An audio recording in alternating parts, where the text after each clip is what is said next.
And I've done uh, big public courses before where people from all over the country have attended, and I've seen how transformative even those experiences can be. But these lectures hold a special place in my heart because they do offer me a little bit of freedom. It's the gap between words, my own words, and they help me grow in ways that I didn't expect.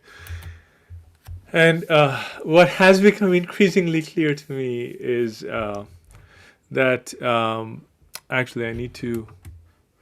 I forgot to hit record, and I know oh, someone is recording. Okay. Yes, I just hit record, Pratim. Okay. All right. Um, yeah. Sorry about that. We had promised that we were going to record the lectures, and I didn't want to skimp on that. Okay. So the struggles. I think what these talks did was it allowed me to voice my own struggles. And Jonathan talked about his mom. His mom is no one else than Carol Gilligan, who transformed humanity's understanding of what moral development looks like. And her book was titled In a Different Voice, and my book is titled Voice in Code. And you can see it's not just nepotism, it's actually a deeper connection to, and I basically use the word voice, inspired, totally inspired by Carol's work, and then of course Bakhtin, but really it's Carol's book and Carol's title and her approach to decentering constructs from a different voice that I attempt to do in my own book too, with Amy and Amanda. And but really, what has become clear is that that book started back in 2000. I would say 2009 was when we started collecting data that would eventually get published in the book that just came out from MIT Press. It's called Voice in Code, and if you Google it on the direct.mit Press website, I think you will find an open access copy of it. I'm grateful to MIT for making the book open access. They went out and got the funds themselves. My editor Susan Buckley did, and she made it possible. So I'm eternally grateful to her. It means a lot for people in all over the world who are outside the dollar and Eurocentric lives. So, but anyway, but what that book tries to do is it tries to decenter conversations around code and technology from perspectives in the margins, and those margins are not necessarily always racial and gendered, but sometimes they are. But sometimes they're also margins of the discipline, and over time through this talk, the first two talks, what it helped me voice was my own struggles with the neutrality of code on one hand, and what I'm beginning to call now sedimented knowledges. And so it's really the ineffability of the moral horizon, and my struggle in articulating it, my struggle in voicing it continues. It's a struggle of neutrality versus othering and abstractions versus bodily knowledges. And here I'm borrowing a word that my dear colleague Ariel Ducey pointed me toward from Speckman's work in 2018, I believe, and who talks about bodily knowledges as sort of embodied labor that we do, and it helps us understand. And if you look at that, it helps us understand environmental harm in a really profound, personal as well as moral way. And and this talk is partly about the environment, but overall, I think if you think of our relationship with knowledge as an ecological relationship that is not just with people and ideas, but with people and the world around us, then I think bodily knowledge just takes on a different meaning. In what ways are our knowing doing harm environmentally? And Another theme that was prominent was the spatiotemporality of our experience, the intersections of distinction and belongingness, and distinction as in Pierre Bourdieu's work, where I'm going to use lay language to explain it in half a sentence. Its distinction is the difference between reading the New Yorker and People's Magazine. New Yorker is valued highly in the academy. People's Magazine, you probably, even if you read it, which I do, I can't talk about it with my colleagues sometimes. And belongingness is the sense of wanting to belong. It's an inertial frame that draws me toward places, typically from my past. And the moral horizon, we talked about the moral horizon a lot over the first two talks, and we saw glimpses of it. And then in the first talk, in the second talk, we really tried to touch and feel it. And it lived in the transitions between scenes of people turning away from each other, people not knowing each other despite being together. And it's sort of the temporal unfolding of spatiality. And we talked about character, the I, the you, the us, but when in the moment that we become I in a narrative. And that character is morally located. I'm beginning to articulate things now, thanks to this series. The character is morally located at the spatio-temporal intersection. And what we will do today is we will unfold code and data again at this moral intersection.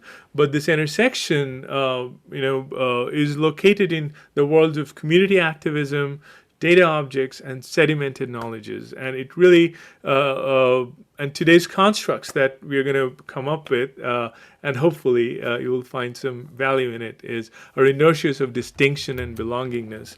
And we're going to ask questions at the intersection of data, politics, and ethics, the relationship between built infrastructure. I should say that I am the infrastructure lead for Bike Calgary, which means over the last year I have spent an enormous amount of time full of my heart and filled my heart with lots and lots and lots of conversations and rides on dedicated infrastructure in Calgary.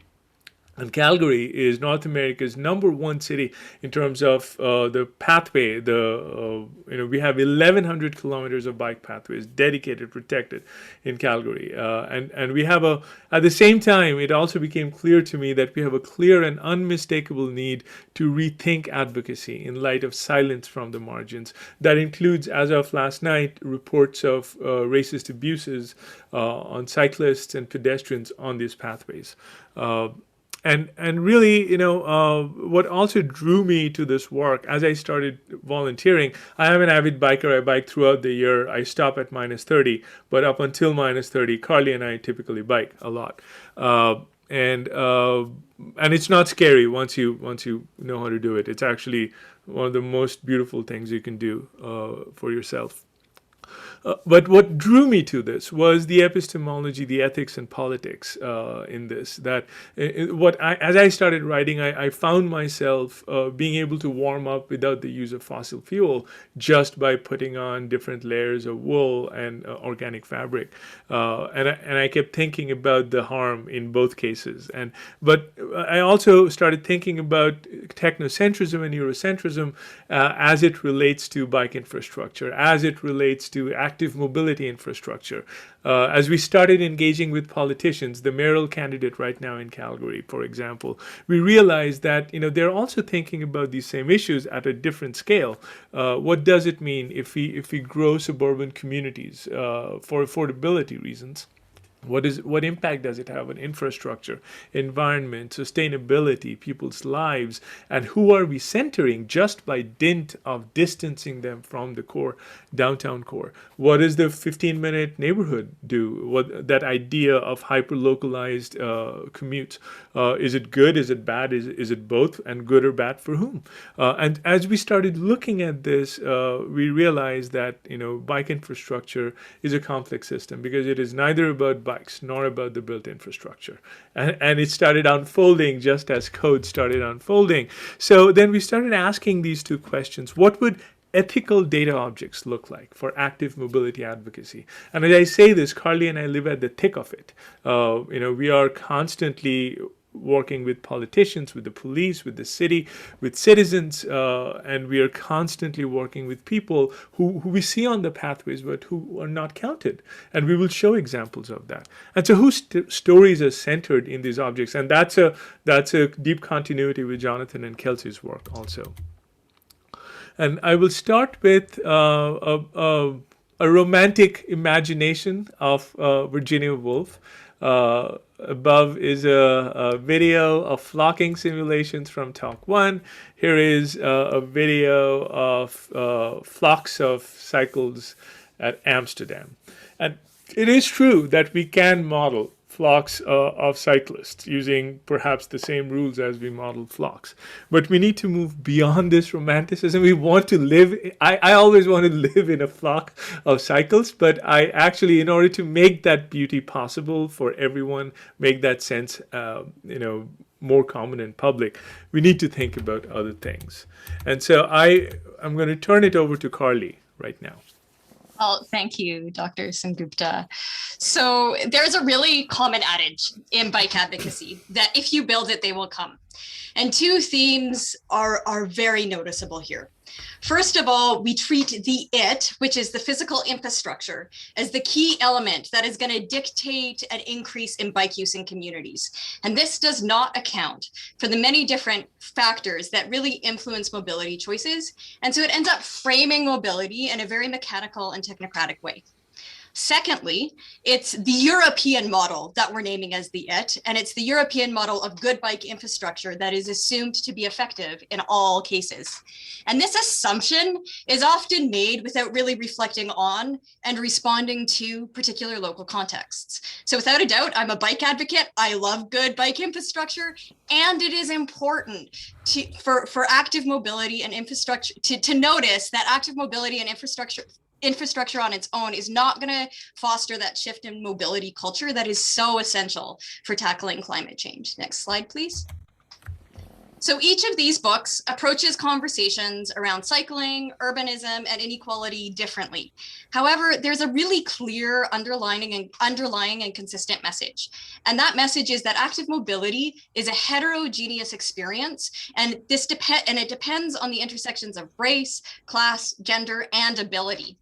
The need then is for us as bike advocates to urgently reorient our active mobility advocacy away from the needs of white, upper class, and able-bodied cyclists towards a diversity of people. And this diversity of people will have mobility needs and experience of public space that are often relegated to the margins. Next slide, please. So from our work at Bike Calgary, Dr. Sengupta and myself have been able to observe how the "if we build it, they will come" adage can really act as a form of violence towards communities. So Calgary Chinatown is a small community in the heart of downtown. It is a home to many immigrant elders, and many of these elders live on low fixed incomes.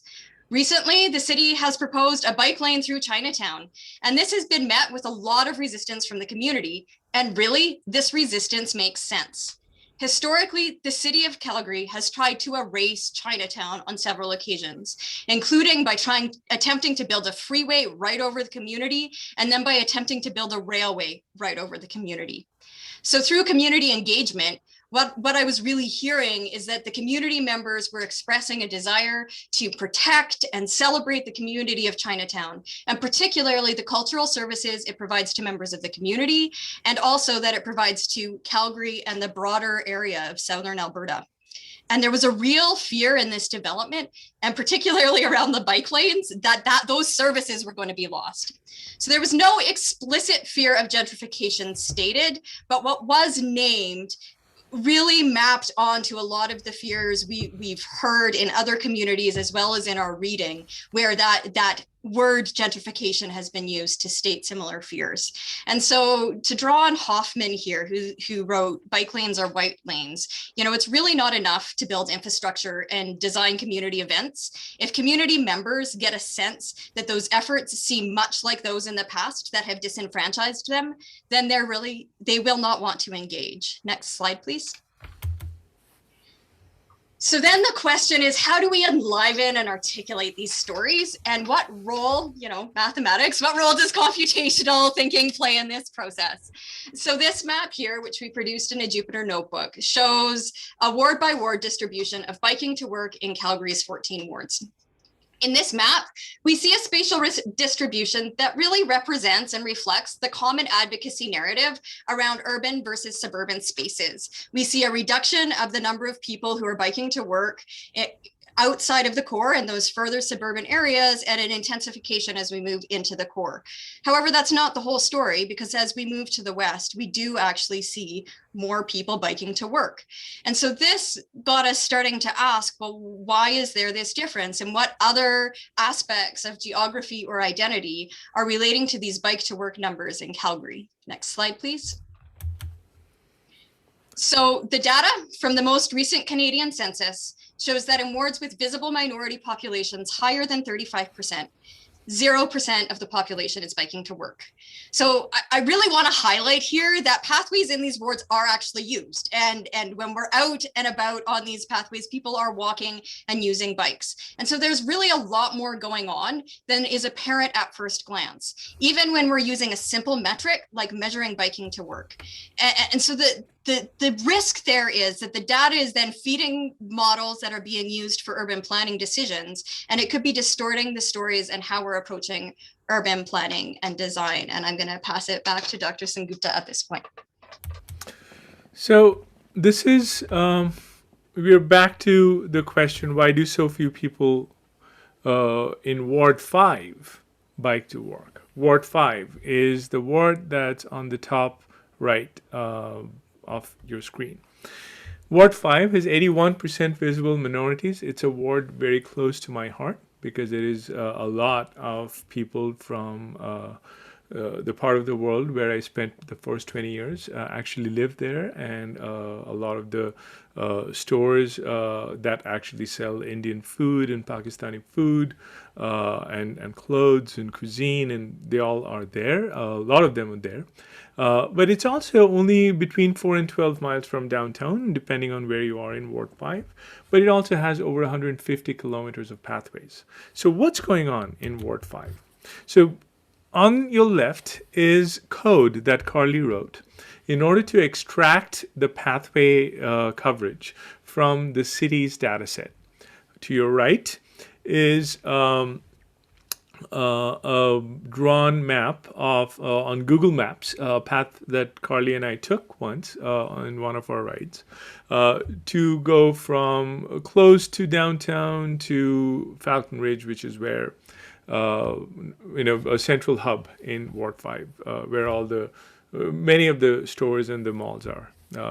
And so what we realized is that, and actually, this is an interesting affordance of data and code. What Carly's code did was it enlivened for us what the lines lacked, not just the lines that Carly were writing, which were powerful. They could extract, and it had the power of neutrality. They could go into any data set and could extract the pathway coverage. And there were actual mathematical innovations that Carly did. For example, how do I look at overall road data, and how do I go in and, like a very crafty surgeon, extract what is a bike path coverage, right? But still, the dissonance was with experience. Lines of code or lines in Google Map are not experience. And here is an example of photographs that Carly and I took exactly at the intersection that you're looking at on the left. This is the reality of that intersection.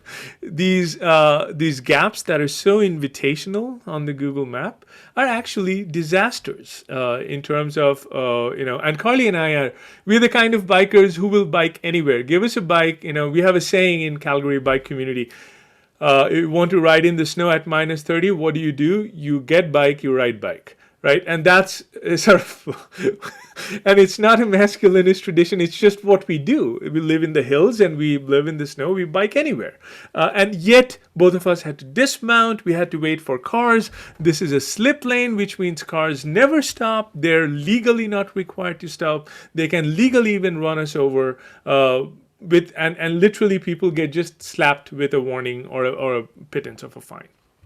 Right? And this is the grave uncertainty that one faces at these gaps between lines. A key intersection that is dangerous but still shown as connected. Here is another example. Like literally, there is a beautiful pathway here, and a beautiful pathway here, and nothing in between. And this is a major feeder road that feeds into Barlow Trail, which is a major highway in Calgary. And so we stand here usually between 5 and 10 minutes every time we are there. But even when we cross, we know that it could be the last time we cross. Things are so moving so fast. And yet, look at the intentionality of these lines. These lines are wanting us to actually go from here to here, diagonally on a stretch that is completely unprotected, right? Then there is also discrepancy between the city map and the Google Map, which actually responds to live traffic.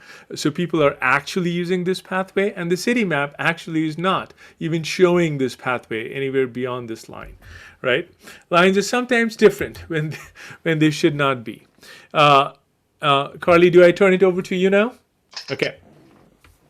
So in going through this process and having this experience, the question then becomes, how do we understand what's happening with kind of that broader picture of mobility? And so what we did, again, back using our code, and lines are not experience, we developed a pathway density metric and mapped here at the community level the density of pathways. So that's the map that you're seeing on the left-hand side. So I want you to notice how in this map that if you look at that upper right-hand corner, that's that northeast that we're talking about, Calgary does actually have reasonable coverage in the communities, but they're really kind of segregated and siphoned off from the rest of the city. And so we really wanted to understand further, well, what's going on here? Because if we look at the census data, they're claiming that there's no usage, or that there's no bike to work usage, which tends to indicate to planners that it's not being used. But when we look at the OpenStreetMap GPS traces for bike usage, we actually see reasonable usage in these areas. And so we're seeing a disconnect between the narrative that's told by the official data from the Canadian Census, from the unofficial data, and quite problematic data coming out of OpenStreetMaps, and then reflecting on that in comparison to our density metric. And so this really shows us that our experience and other sources are demonstrating that there is pathway usage in these areas, and that's not always told. And so there's kind of a measurement problem, and this started getting us thinking further. Next slide, please. So then we wanted to dig down a bit deeper, and in Calgary, we have had manual bike counts done by the city of Calgary. Between 2013 and 2016, there was one done every year. And the map in the center of this slide is a screen capture taken from one of the most recent bike counts done in 2016. So because of the method used to define count locations, there were no count locations in Ward 5. And Ward 5, again, it's that top right-hand corner, it's the ward with the highest percentage of visible minorities at 81%. So this is really racial exclusion in data. And beyond this racial exclusion, the annual bike counts also excluded people that may use bicycles at different times, because it only counted during typical rush hour. So then if I zoom out and look at this at the whole city level, the pathway location counts were largely in wards which are the highest percentage of white people. And so from an advocacy perspective, this makes it really difficult for me to advocate for active mobility infrastructure, whether it be physical or social infrastructure, that is reflective of community needs and community usage in wards with higher populations of visible minorities. And in this way, the conventional data use and the conventional data collection is really acting as another means of marginalization. And so we're starting to see that the measurement problem also becomes a race problem. And so as planning processes are becoming increasingly data driven, as we're seeing as advocates, when we go to the city and they always tell us, well, we can't do this if you don't have the data, then it becomes quite concerning, because if we're not seeking to include certain areas and certain identities in our data, then we're not going to hear the needs of those areas and identities. Next slide, please. So to explore this further, we dug down and went back to our Jupyter notebook and developed maps for the density of multi-user pathways at the ward level and the percentage of visible minorities again, the map you've seen before. And then we compared that with the growth of bike to work at the city of, that's a map produced by the city of Calgary. And so this initial exploration really provided us with the visual tools to articulate to ourselves and to each other the ways in which structural inequalities are presenting themselves in the realms of active mobility. The lack of growth in biking to work in the Northeast Calgary, when we start to contrast it with multi-user pathway density and visible minority populations, may be a call that we need to either do different types of infrastructure or more infrastructure in these areas. And it may also be a signal that the infrastructure of our data isn't telling us the right story. So just like we know that many people use bikes because they have no other option, we also need to recognize that people may not use bikes because that choice is untenable in individual contexts. And I'm going to pass it back to Dr. Sengupta at this point. So I mentioned that we are going to talk about two constructs: inertial frames of distinction, inertial frames of belongingness. And the credit for these animations, and which to me are cinematic models, essentially, go to Shantanu Datta, who is a beautiful scholar, not in terms of how he looks just, but also how he thinks and works. And he's just in his first year in learning sciences, but his imaginations are really giving voice to our ideas. And he's advancing them just as equally with us. And so Shantanu, I talked with Shantanu based on conversations I've had with Carly, and we came up with this notion of inertial frames of distinction. This is me trying to wait traffic. It's a slip lane. And Shantanu is also a cyclist, and he knows himself how dangerous this lane is. This is me trying to cross, and I'm crossing with ease because I know that this is 2 kilometers from downtown Kensington and Crowchild, and what I'm drawn to is the lure of a distinctive life, the stores that are there. I live maybe a few blocks from this intersection, and then this is me near Sunridge and 36th Ave Northeast. It's about 16 kilometers from home and downtown. And here, what I'm looking at in the horizon are not what appears. Just like in downtown, I'm probably looking at stores that I need to go to, stores that are really white. That I find myself, I find myself in. And here, this is the historical arc of belongingness that keeps drawing me to this neighborhood at least once a week, where I actually, it's a almost 50 to 60 kilometer bike ride for me. And I do this with a heart full of joy because I want to ride on pathways that are not just white. I want to ride on pathways that look like me. And I want to ride on pathways where people who carry their homes in Africa, carry their homes from Africa, carry their homes from China, carry their homes from India, are also walking and biking just like I am. And I'm looking, and the horizon that I'm looking at is not just the visible horizon, it's the historical and the moral arc. It's the temporal unfolding of spatiality. That's where I locate the moral arc here.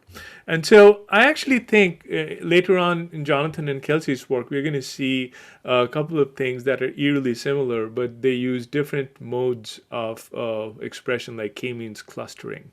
And we're going to come to quite similar, I think, what appear to me quite similar metrics that are quantitatively generated. And I wanted to skew our engagement with this kind of work, not because I disagree with Jonathan and Kelsey, but because I agree with them. But I also want to argue that there are other ways to talk about this, other ways to talk about propensities that are typically measured with statistics and with code. So the ethical bike data object is not about code. And so what story should the data object carry? The political and the moral arc, I think, the political and moral ethical arc, I think it's key as we construct these stories. They're not just numbers. It's a view from here, and I'm quoting here words of Annie Rudd, my colleague here at Calgary in communication, and who really talked about experiences of mobility not as a view from top, but a view from here. And unless we do that, unless we try to embody the fears and uncertainties and anxieties, our mobilities are forever going to be sort of this neutral walk with no engaged with ethics or justice.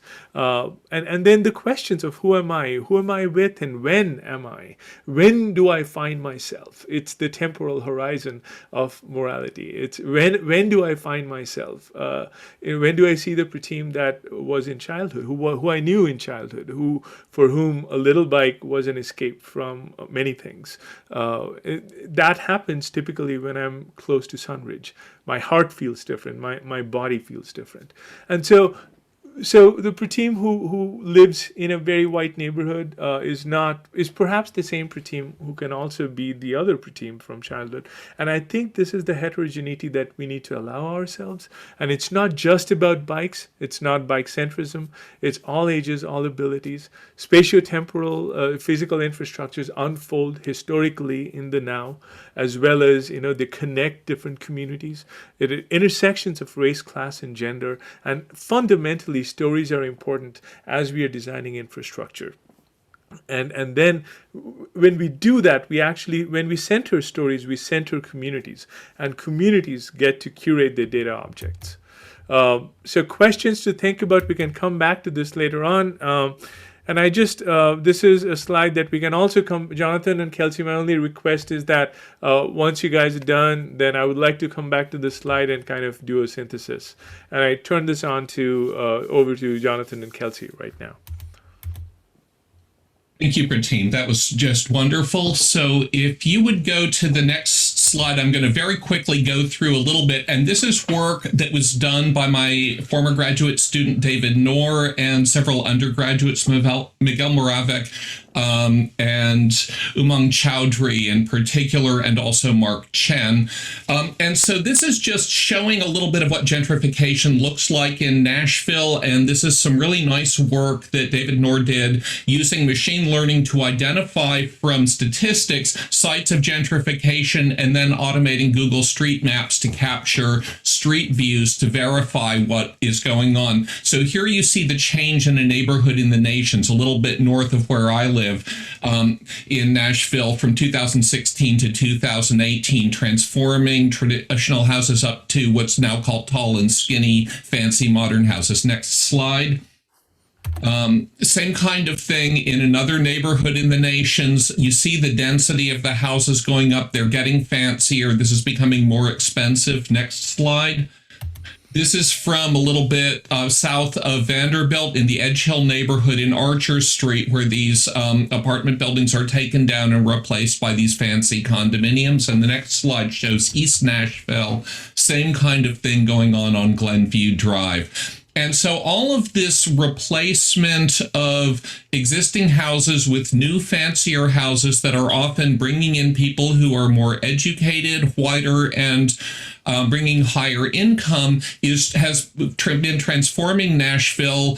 And there are some benefits and many harms as well. And if you'll go to the next slide, we were asking, how can we identify gentrification and how can we possibly predict areas that are at risk in a way that will empower the community to be able to take action, to be part of the conversations about whether and how their community will transform.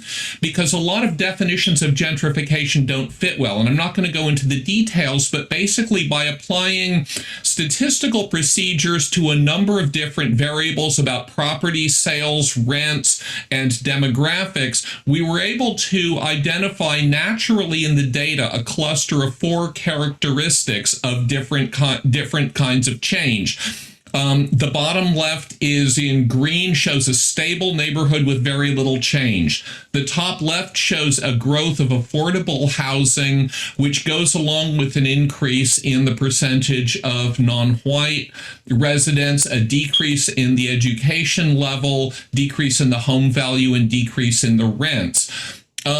On the top right is gentrification. Big increases in home value, big increases in education level and income, moderate increases in rent, and big drop in the non-white population. So you're seeing this becoming whiter, more affluent, better educated, and the home prices are going up. This is driving out people who can't afford that. And then we have a few areas that are mixed that don't fit into any of these three. And an advantage of this is it shows what are the patterns in the data without imposing a preconceived theory of how gentrification works. And so this method allows for analyzing statistics in a way that will pick up city to city differences in gentrification. And the next slide, please.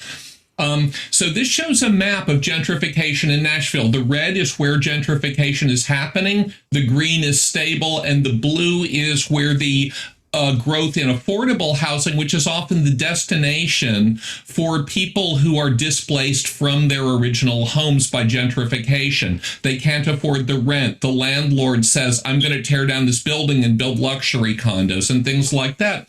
And you see that the core of the city, the area best served by buses, most accessible by bicycles and pedestrians, is where the gentrification is happening. Lower income people and non-white people who have been living there for a long time are being pushed out of their communities, and they're settling in other parts of the city, much farther out with much poorer service by public transportation, and much more difficult to access the center of the city by bicycle. So next slide will show the map. This is work by undergraduate Umang Chowdhury, who used a model of transportation to calculate how long it takes people to commute to work and back, and also looked at how long it takes to access amenities of life. Grocery stores, go to doctor's appointments without using a car, by public transportation and foot. And what you see is the brighter colors are more accessible, the darker colors are less accessible, and people are being pushed away by gentrification from the parts of the city that are best served by bicycles, pedestrians, and public transportation into places where it's much harder to get around with that. And the next slide, please. So one thing we did with this is we didn't want to just be academics. So at the conclusion of the project that this was part of, we held a big workshop at Vanderbilt, a day-long workshop that we made sure included academics, but also a lot of people with the local government and a lot of people from community groups and activists, focusing on practical applications of how this kind of data science could be used to empower communities. And we made sure our keynote speakers were not predominantly academics, but were predominantly practitioners and activists who were using data science as a way to enhance the voices of people and communities that are often excluded from these very technical conversations around urban planning. And with that, I'll turn this thing over to Kelsey, who will talk about her complementary work in South Asia. Thank you, Jonathan, and thank you, Pratim and Carly. This is so fascinating. Next slide, please. I'll try to move through this quickly, but I'll shift gears to my own work looking at environmental migration in Bangladesh. And most importantly, it's important to recognize that environmental factors interact with mobility and migration in really complex ways. So there's an existing narrative of climate change will massively displace millions of people, and we'll have, all of these climate refugees to essentially handle. And it really frames this as a problem and kind of a fear-based narrative.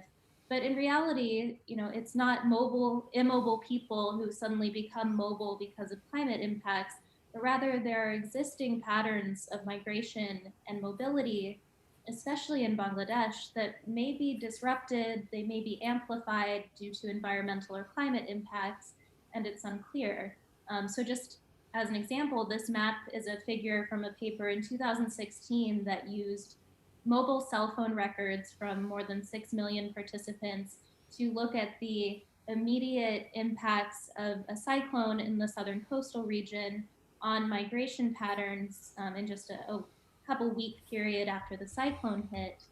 And they actually found that the cyclone didn't have any significant, from this macro dynamics level, significant impact on mobility patterns, but rather the patterns you see in the figure are dominated by annual, very standard mobility patterns of seasonal migration from rural locations to urban locations for livelihood opportunities. Next slide. But of course, migration is a lived experience. It's extremely personal. So we can look at those large-scale dynamics, but for my own work, I thought it was really important to also incorporate these stories of individuals. So I'm working with a colleague at the University of Dhaka to just interview environmental migrants who are living in the capital city of Dhaka now and just collect their narratives, understand their stories. So you can see this man was a fisherman, and he says, I was washed away in Sidr, which was a major cyclone that hit in 2007. We were in the sea with the fish. So he describes a story of being trapped in a barrel for 3 days after the cyclone hit, and the bodily trauma of, being in that barrel for 3 days without food, without water, and surviving ultimately, only then to discover that his home was destroyed, and lived with his family in a tent for about a year, trying to stay within his home community, and ultimately decided to move to the capital city of Dhaka, where he felt he would have more livelihood options. And you can see his own words here. But then he also says, the truth is, wherever I stay, I will eventually go back to my village. If I had money, I would go back. So again, that belongingness, that draw to his home. And I just wanted to put this here because there's so many emotions and so many different experiences in different places just in this one man's story. Next slide. So how do we incorporate modeling with narrative and the emotion of migration and the hopes and individual decisions?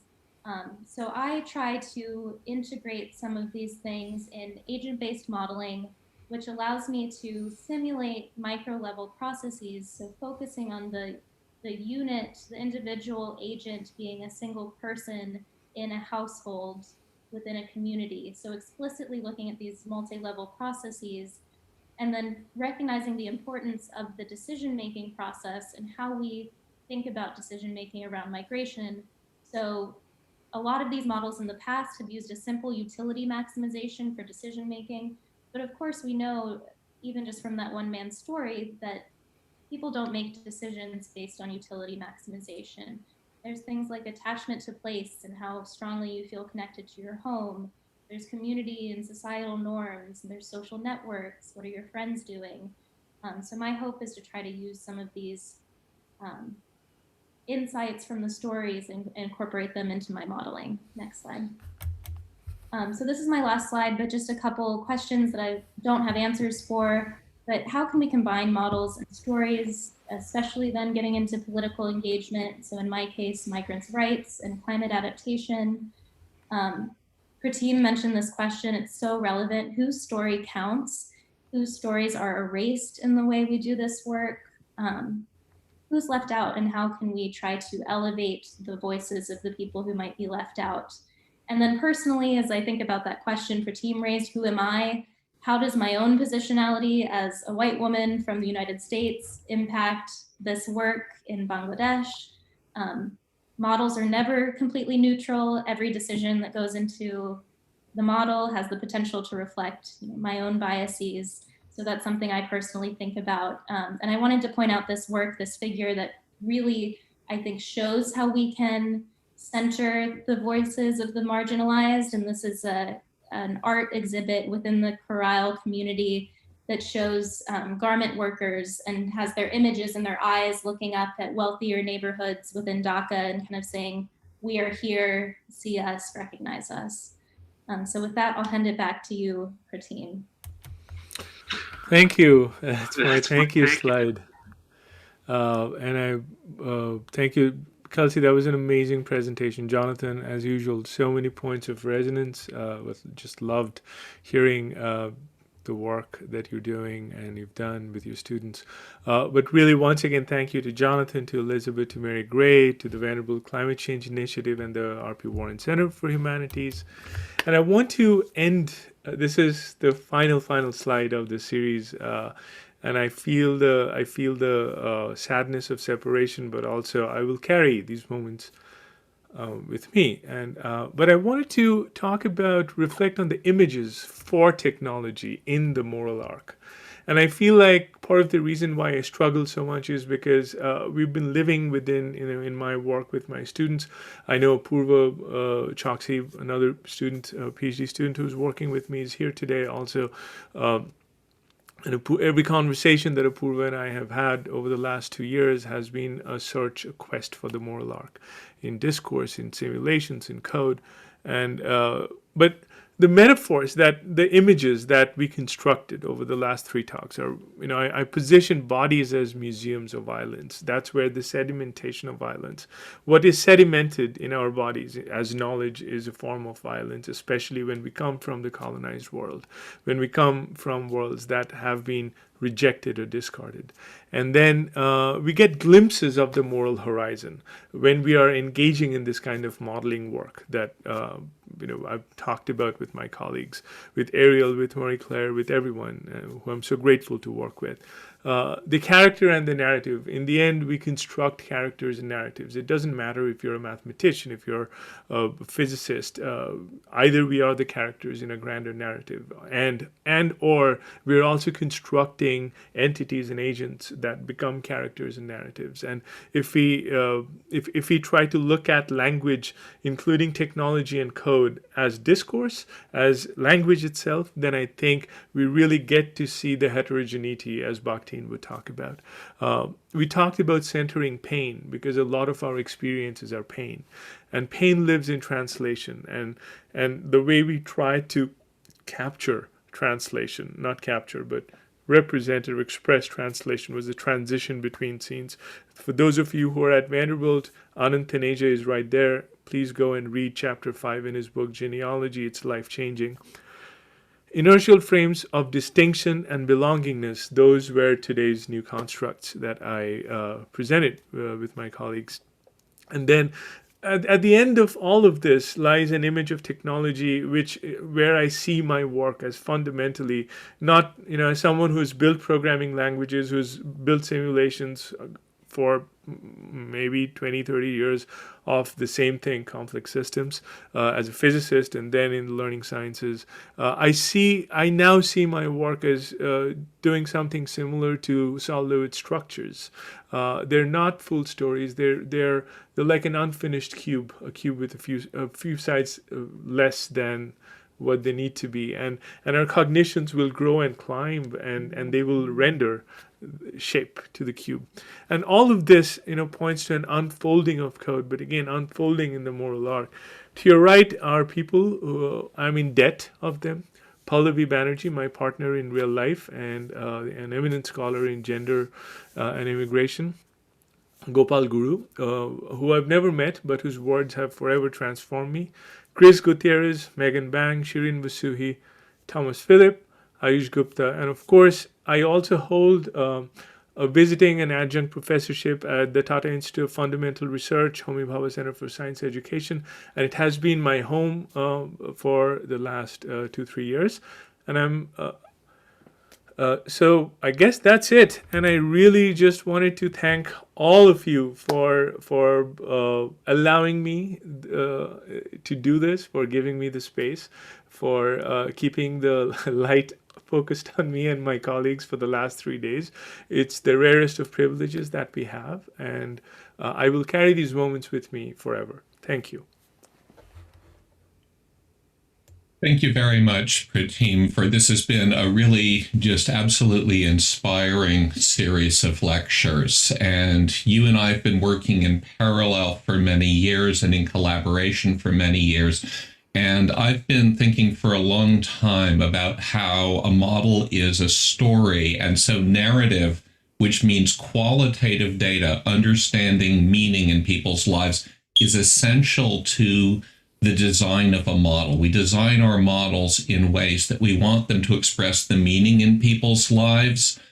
And I've been thinking about narrative for a long time, but in the course of your 3 lectures here, you really brought out the role of characters also, and that in writing these models, designing these computer codes, we are embodying in the code characters. The narrative needs a speaker, And so the speaker, who is the character? Who are the characters who interact in these models? And in the course of this week, the insights that you've given into the role of character in many different aspects of modeling and representation is really transformational. And we're all very, very much the richer for sharing those insights and for the invitation to go on in the future and develop them. So I think we're in a good place right now to take questions from the audience, and you can raise your hands on Zoom or you can type into the chat, and we'll be happy to take some questions at this time. I've given people the capability of unmuting themselves. Wonderful. Yeah.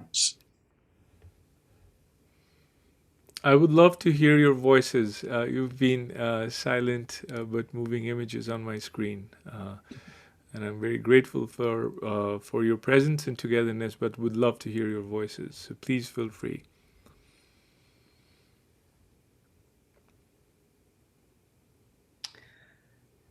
I'm going to jump in with a question for Kelsey about the concept of utility and the sort of idea of all of the modeling or needing to think beyond the concept of utility. I'm just wondering, is that utility as Bentham defines it back in their early 19th century philosophy, and that is sort of grounded, that was the sort of political philosophy that grounded a number of socioeconomic decisions in the early part of the 19th century, like the Anatomy Acts and the New Poor Laws and all of those whole set of legislation before the Reform Acts in 19th century Britain. And I was wondering if that was the same concept. Thank you for that question. Yeah, I should have clarified when I said utility, I really mean economic utility. So wealth and not all of these other things that could make up the well-being measure of utility. So that's why, you know, I find that when we have our characters in the model make decisions based on just income, we're missing so many other measures of utility or well-being. Yeah, so thank you for that question. If I could add a little bit there, it's something I like to talk about in my classes when I bring up the concept of utility. Is Bentham had this idea of utility is, we're trying to maximize happiness or the richness of life. But then once economists get their hands on the concept, we have to measure it. And you can't actually measure happiness very well. So we measure money on the assumption that that's a fair substitute. And that, exactly as Kelsey says, we're looking to then incorporate, there's all these other things which economists kind of push to the side and lump under hedonic utility, which is one of the ugliest phrases that I know to express the things that make life meaningful. And so we're in this constant struggle to restore a lot of these non-economic things that give our lives meaning and value. And I think that is exactly what happened with the New Poor Law, right? It was a way of saying like, well, we're just going to take all of this stuff that is about joy in life and turn it into an economic calculus, and then we're going to throw a whole bunch of people in the poorhouse. But anyway, Lydia has her hand up, so I'm going to be quiet. Go ahead, Lydia. No worries. I just have sounds like sort of a silly question. I thought these talks were fantastic. Thank you. But I sort of want to know, like, now that we know this information, what are the next steps? Like, what do we actually do with this other than just telling the community organizers? Or I guess, and another question, like, what would you like to see come out of it? Is that a question for me, Lydia? For everyone. Lydia, may I ask if you are a researcher or a community activist or both? A researcher. Okay. So I think that's actually a great question. And I don't say this because we should say this to everyone who asks questions. I say this because I think asking that question is the thing that we should never take for granted. This question doesn't get asked. What happens is we are so there's a certain kind of humility. There's a distinction between humility and subservience, and what discipline does is makes us primarily docile, as Foucault would say, and others would also say that we suspend disbelief, and supposed to be a good thing, but always it's not, because what we also stop questioning then is hegemony.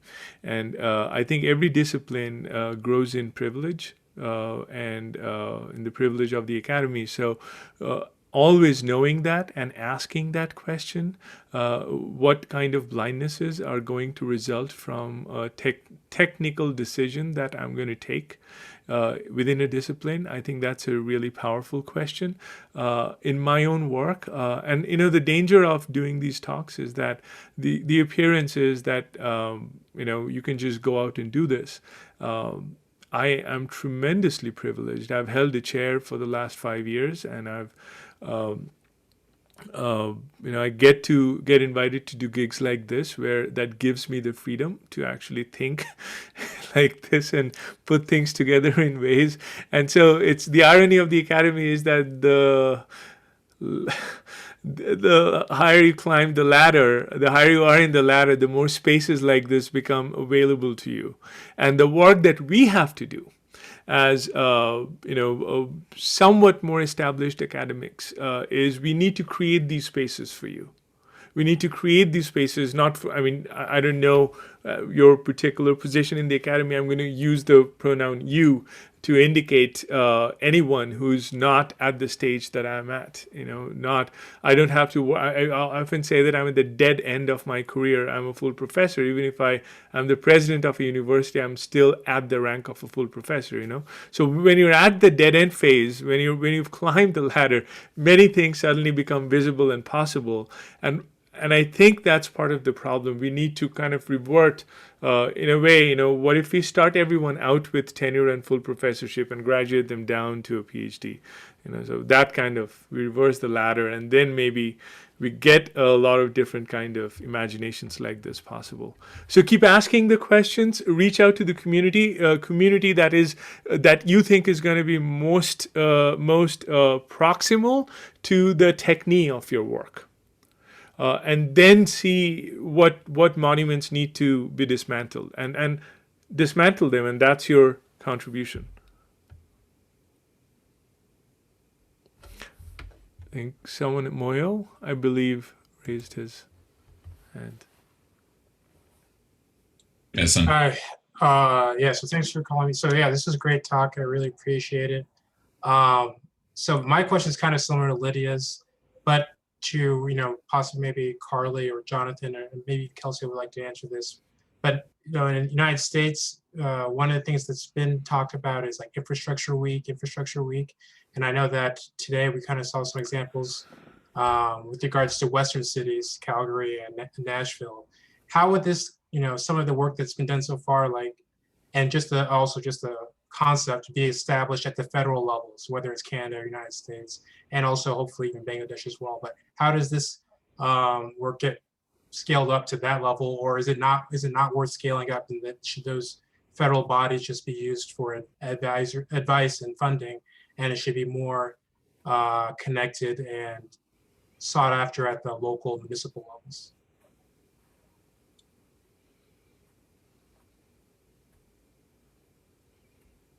So I can jump in on some of that, but I'd also love to hear from Carly what you have to say, because I think sometimes we have too much of what the academics say. But I think we're right now at a point where acting on a lot of these things, national governments are paralyzed by partisan gridlock. There are a few students from my senior seminar who have were in, or at least earlier, listening to this talk. And yesterday I was talking with them about Benjamin Barber's book, If Mayors Ruled the World, and his other book, Cool Cities, where he says that national governments are paralyzed and are falling down, and that if we think of government in the 17th century social contract terms, the government is not fulfilling its terms of the contract, and we're back where the people are in the same place that citizens in the British colonies were in 1776, of saying the state is not fulfilling its obligations to provide for our well-being, and now it's time for the cities to rise up and take some control. And he argues that mayors and cities acting in concert can take power back from the nation and start to address questions of environmental sustainability and equitability and development. But the challenge is then the people in the cities need to be taking the lead on that, if we think about politics as really coming up from the power that the people concede to the government. And so the challenge is really, how does this stuff empower them?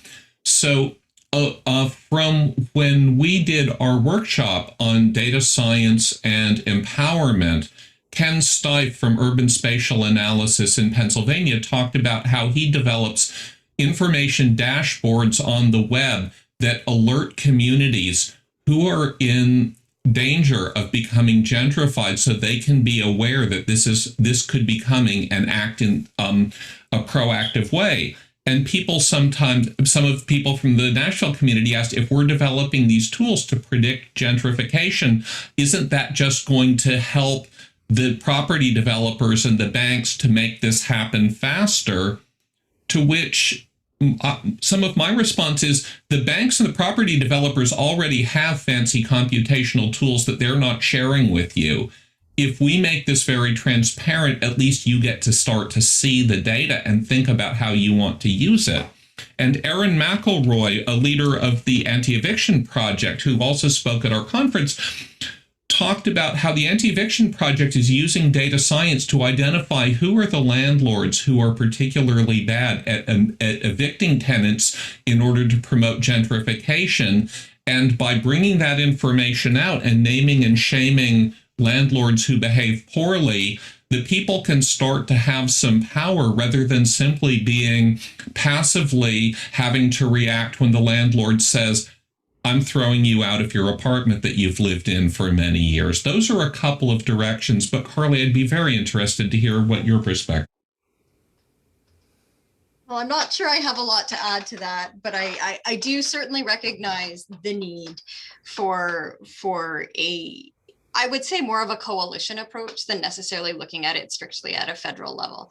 The way that cities get access to infrastructure and interact with the federal government is different in the United States than it is in Canada. We have a different political system that really restricts the amount in Canada, that really restricts the amount of direct access that cities can have to even federal infrastructure funding without going through provinces.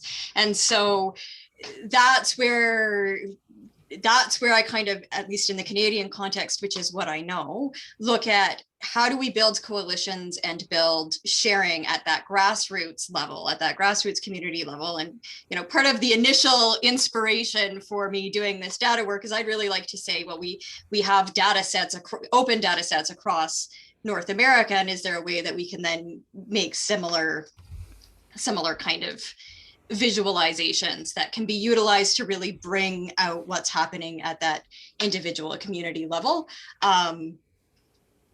I don't know if I have much more to add there. Pratim, do you have anything to add?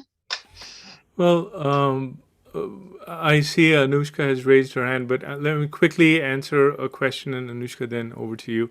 One particular difference is the difference between US and Canada. Vast difference, vast. There is, I'm pretty certain that Nashville will never get 1,100 kilometers of bike pathway coverage. And I say that in pain. I've lived there, and it's the only city that I never, felt safe enough to ride. And I've ridden all my life. And that's, yeah, so, but it's, and Calgary is not Montreal, in terms of political ideology, and yet we get pretty extensive coverage. So there are some pretty fundamental differences between conservative politics in Canada and the U.S. And I think those play out. Ideologies matter because the normative ideology at the center matters because that decides funding to a great extent for anything that's non-fossilized fuel. And by the way, sociologists in the early 1900s predicted this, that this scourge is going to continue until fossil fuel dominates civilized societies. And so this is not a new world that we're living in. That being said, I think the commonalities that we have are urban segregation. So in our pains lies solidarity. And I think we need to build from there because some of the problems of Calgary, some of the problems in Nashville are just identical in terms of who gets to live in what part of the city and who gets to have access to different parts of the city. I remember we bought a home in Nashville because it had a sidewalk. Literally that was the reason. A sidewalk within three miles of downtown. That's it. Not looking anywhere else. We'll fix whatever needs to be fixed. We're buying that home, and that's and it was the only home that we could find with those criteria. And so that's some of those problems still exist in Calgary. And I think what we need to start with is not the federal approach, but looking at what are the problems in cities that align and maybe build up a federal advocacy effort. Right now, as we speak, Carly and I are debating with someone within our organization about our strategy to engage in dialogue with the federal government about a big pot of money, active infrastructure fund, that has been announced by the Canadian government earlier this week. So, and it's a city-by-city approach. It's a ward-by-ward approach. It's a neighborhood-by-neighborhood approach. And then at some point, we need to build up. But we need to start with the ward, the city, the ward, the neighborhood, and the city. And then build solidarities with other cities and learn lessons from there. Okay, Anushka. Hi, everyone. It was great listening to this. Really, really insightful. My question is a little more towards like the data and model-oriented side of things. I know we stressed a little bit upon the fact that models are not neutral, and neither is the data that we collect neutral, because it often reflects the positionality of the researcher, and also just because population sets are collected very unevenly most of the time. So my question, and when we start applying sort of machine learning and AI to the data, it becomes even more unequal just because the researcher's bias and model's bias gets perpetrated and leveraged even further. So my question is that, could you talk a little bit more about any inequalities that arise when you're dealing with data and models, and if you have any sort of methods to circumvent those?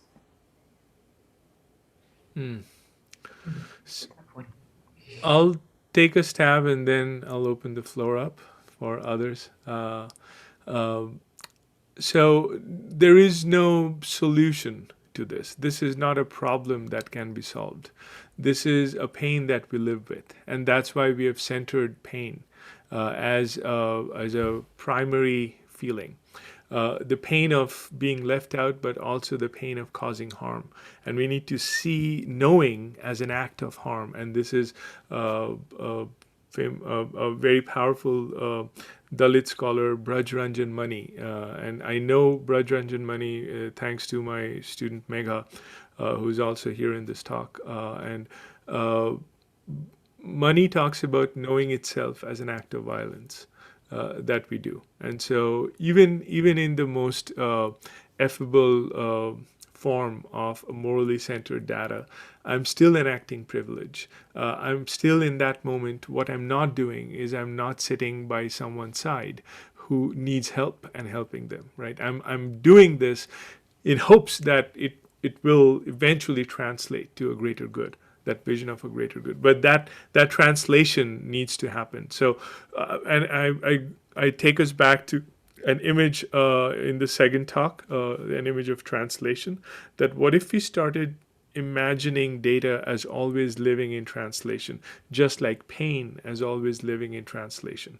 So the object data is not the data that we want. And John Dewey talks about this as the problem of an empiricist ontology, where he questioned data as a final product, and he always said that data is only a request. Data should always be a request for a more humanistic inquiry. And that, I think, is really important for us to keep in mind, that no matter what tool we use, even if you're using, even talk is data, discourse is data, AI is data, all of this generates data and creates data objects. But are we trapped within the empiricist ontology, or can we extend, can we look for the moral arc within which empiricism might play a useful role? The second part of my answer is that critiques of technology should not take us away from technology. When it does that, then we leave technology in the hands of the few. And that's when hell breaks loose. That is hell. When a few people have all the power, that is always hell. And doesn't matter how well-intentioned they are. And I'm invoking the religious metaphor on purpose here, because it is just as bad. The experience of letting that power be in the hands of a few people is hell. And that cannot happen. So we need to, technology is in translation, but technology is also has always been a part of resistance. Right, and we need to acknowledge that, and we need to start seeing technology as translation and resistance, rather than seeing technology as production. And I think that's really important. So I hope I never answer your question, but I hope I keep answering your question. And I think that's important. It's like a limit problem in calculus. Limit n tends to 1. N is never really 1, but it gets to be 1. In trying to be 1. That was wonderful. Thank you very much. We are 18 minutes past time, and I want to respect everybody's time. And do we have one final question?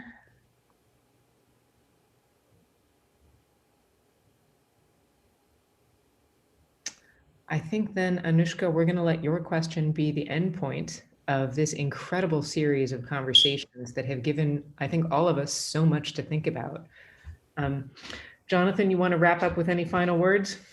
Or Pratim? Only with my gratitude to everybody. I'm so grateful, Elizabeth, and also Mary Gray, who I think has had to drop off, and to Holly Tucker at the Warren Center. Everybody at the Warren Center has done so much to make this possible. I'm very grateful to Vanderbilt for the support of the Grand Challenge Initiative on Climate and Society, which has also supported this visit. And my tremendous gratitude to Pratim Sengupta and all of his brilliant colleagues, to Marie-Claire Shanahan, to Shantanu Dutta, to Carly Ross, to Ariel Ducey, who all participated in this. And I think bringing this in, that this research is really the product of the community that forms around Pratim, because Pratim is so warm, so sensitive, and so generous with his time and his intelligence, that he attracts a group of really tremendous people. And being able to hear everybody's voices, not just voiced through Pratim speaking through them, has been tremendous. So we're very grateful for these insights. I think the what you've shared with us over this week will be resonating for a long time to come, and we look forward to extended engagements and collaborations that will follow out of this. So I'm very grateful, and very grateful to the audience who came and took time in your afternoons to listen to Pratim and his colleagues talk. So I hope with this, everyone will have a wonderful rest of the day, a wonderful weekend, and that the thoughts that were raised here will stay with you. The first 50 people who registered for this will be receiving copies of Pratim's new book. And we also, it's available online through open access, through the generosity of MIT Press. And so I hope you'll follow up by reading some of the book, delving more deeply into Pratim's thoughts and insights in his research. So thank you, everybody. This has been phenomenal. And what better way to go out? Thank you, everyone. I saw something in the chat. Sorry, I'm not good at keeping up with you. Bradley and Lydia, we should connect. It's a bike advocacy thing, so I have to respond. It's what I honestly care about the most of all the things I've done and said. That's where my heart is. So yeah, please, I would love to get in touch with you, and we can fight in solidarity. We have tools that we can share. Sorry. Thank but you thank all. you so much. Thank you so much for all of this. This is just, this is more than one should expect in a lifetime. Thank you. Thank you. Take care all.